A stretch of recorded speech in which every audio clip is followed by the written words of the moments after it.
Hey everybody, this is Larry. This is week 3, I think, of the Leetcode weekly challenge. Hit the like button, hit the subscribe button, join me on Discord. Let me know what you think about today's poem. Yeah, and when it loads, I'll let you know what I think about today's poem. I haven't solved this one yet, so that's kind of exciting. Always nice to see a new poem. It's 361 Bomb Enemy. We're given a grid, a matrix that's a grid. We have walls, we have enemies, we have nothing, and we turn the maximum you can kill by one bomb. Place a bomb in an empty cell, and it gives the same wall until it hits the wall. Okay, so I mean, it seems like the basic would be um, I think the two ways to think about it. One is if you place a bomb at every cell, then that's going to be 500 times 500, and then times another 500, right? So that, given that's the constraint, so that's going to be a little bit too slow, right? 500 cube, I don't know what it is, but it doesn't sound too big or too small. Okay, so then now what do we have? We have, and the other way, of course, is just thinking about backwards. For each enemy, you put all the places that it could be a lot of enemies though, so maybe that's still too big, right? But my thought was that for each enemy, you kind of look at every cell and then keep track that way. So okay,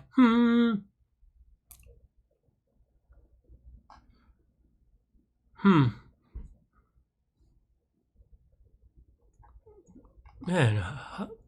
So what would be the way to do it?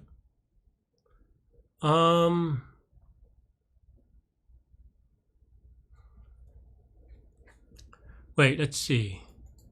So it kills all enemies in the same row. So okay, so I think another way to think about it then is to just pre-process them row by row and column by column, right? Because then now if we process the row by row, then now we can get the max. Then we can kind of group them together, right? In a way. And if you group them together, then you don't have to do like an n square e thing where for each bomb or each person you group them together. You instead for each group, then everyone gets killed or bombed, and then you kind of increment that all at the same time. Does that make sense? Because that means that you could place any bomb, right? Okay, I think that makes sense. It's a little bit tricky to get right, but I think that's fine.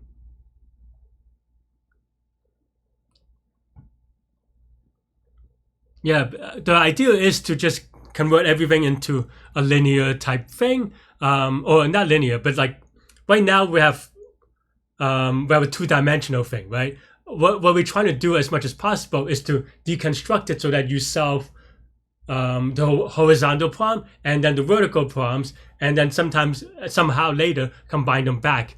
And I think that should do it. So let's get coding. I don't know if that makes sense. Let me try to draw it actually before I start coding. I mean, I think to me it makes sense, but you know, I want to be a little bit clear. Okay, if I could find it.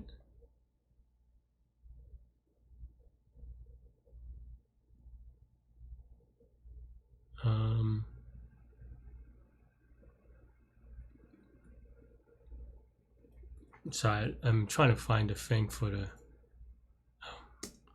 Where's my thing? Oh, there it is. I'm trying to bring up the drawing board is what I'm trying to do, right? What I mean is that, okay, so let's say we have what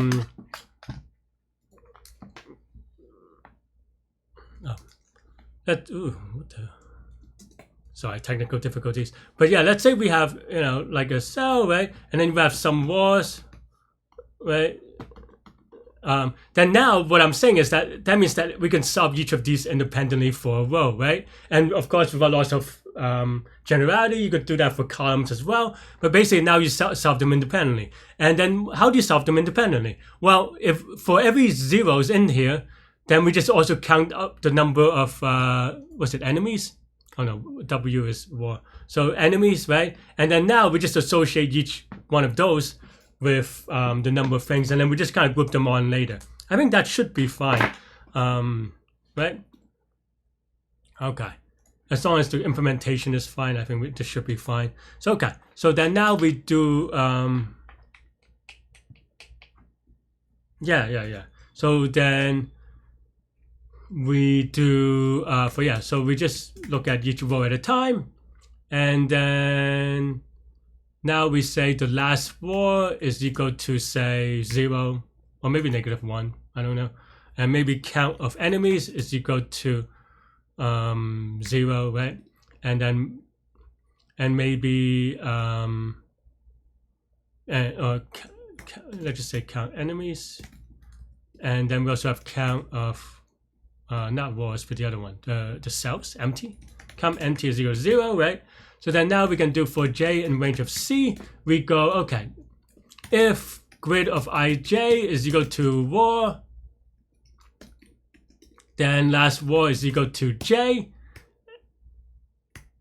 and then we continue, right? Yeah. Otherwise, well, actually, last row is equal to j, but then we also want to process the number of all the enemies and count empty, right? So count enemies. So if count enemies is greater than 0 and count empty is greater than 0, the reason is because then you have to be able to place the bomb there, and also if there are any enemies, right? So maybe we would have something like total is equal to 0 times c for range in range of r, right? So then total of ij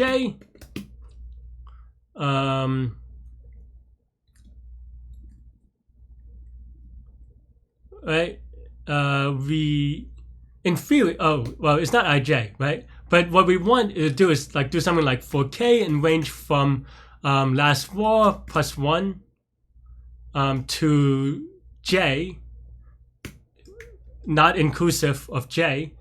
Then we want to say total of ik, we increment it by count count enemies, right?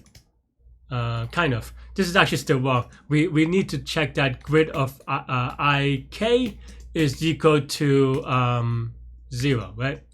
And then that should be good. And then otherwise, yeah. Otherwise, we continue, but we could, okay. I mean, we also just do else with it. And technically, we should actually just do a switch, but I'm too lazy to change it today. Yeah, and then if it's enemy, then we just do count enemies is increment by 1. I need to reset the variables, by the way. So I need to do that, but yeah. So then here, after we do all this, we do count enemies is equal to 0, and count empty is equal to 0, right? And that should be good for the rows, right? So now we have to do the columns as well, but before that, let's print it just to kind of validate our code for now. Okay, so now it's saying that if we put it, okay, yeah.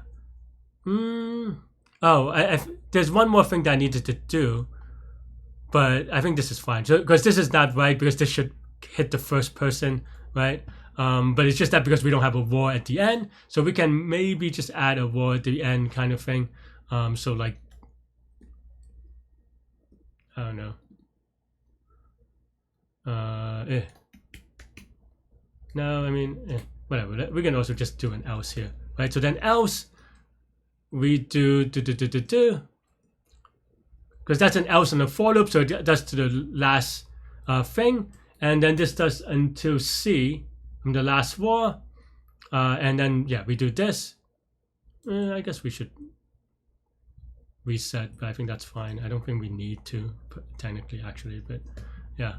Okay, let's see now. It should have, yeah. Oh, that is not what I expected. I expected these two also to have ones, so that's a little bit weird. K should be last row to C. Do we not?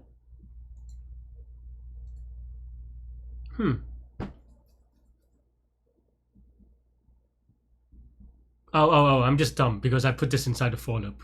Okay, right? Yeah, okay. So now, you know, if all we need was the row, they were fine, but we need the columns, which is also fine. We just need to do the same thing, right? Let's just, and this is a little bit awkward, but it's fine. It's gonna be a lot of copy. I think like the cleaner way to do it is put it in a function and then transpose it and then transpose the answer. Fine, let's do it that way then, right? So then now maybe we write, whatever, get rows or whatever, we have a grid, right? And then, yeah, let's do it that way. And then now we return total, right? So then now we get rows of, technically get totals, but grid. We need a transpose function. I always forget how to write it. I know there's like a really cool way of writing it, but I always forget it. And we also need to put these things inside here because technically we'll transpose it, right? Length of grid, C is equal to length of grid of 0, and then we want to return transpose is equal to right? Oops, too natural into writing it. And then for I in range of R, J in range of C, T of Ji is equal to grid of Ij, and then we just return T, right? So then now we have a transpose. So then now we have T1 or whatever, total row or total horizontal maybe, and then total column is equal to get rows of transpose of grid, right? And then we want to actually transpose this as well. And then now we just add them together. So then now total is equal to whatever 0 times C, right? And hopefully all the dimensions are right. And then we just have, yeah. And maybe you could put this in a helper function to use numpy or something. I don't know. It doesn't really matter that much. It's equal to total row of Ij plus total column of Ij. That should be good in theory. We'll see how much my theory. Did I transpose? Yeah. Okay. I mean. Oh, I was gonna. How did I make the same mistake multiple times? Pose.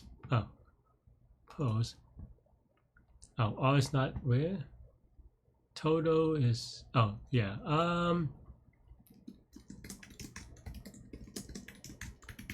Right. Okay. Oh, yeah. I mean, we return the thing, but what we want is the max, right? So we just want to max over it. So actually, we don't even need the total array. We just kind of. I don't know. I forgot the problem clearly.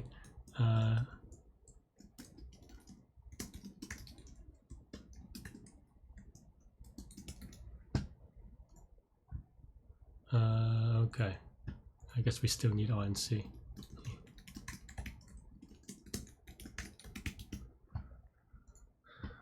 All right, looks good. Let's give it a quick submit. Hopefully it's right, and it is right. We're done, right? I mean, of course, there are some optimizations that you can make with the transpose and stuff like that, but whatever, we're fine. Hopefully this makes sense. The idea here is to kind of keep the algorithm, and this may look a little bit confusing. We'll go over the complexity in a second. The biggest thing is this part, right? And it may look confusing because there are 3 for loops, and even though we were trying very hard to get rid of, well, being n cubed or R times C times another thing, right? The reason why this works is because this is I wrote this in a weird way, but I don't know. I mean, maybe we could have done a while loop or something like that. But we can think of this as a sliding window E thing, where for each chunk, group, if you will, then we just kind of do everything inside that group. So basically, for each group, each cell inside a group, we only make a pass twice, right? 1, 2. So therefore, this is actually only R times C, which is linear, and is linear in time and space. This is linear in time and space.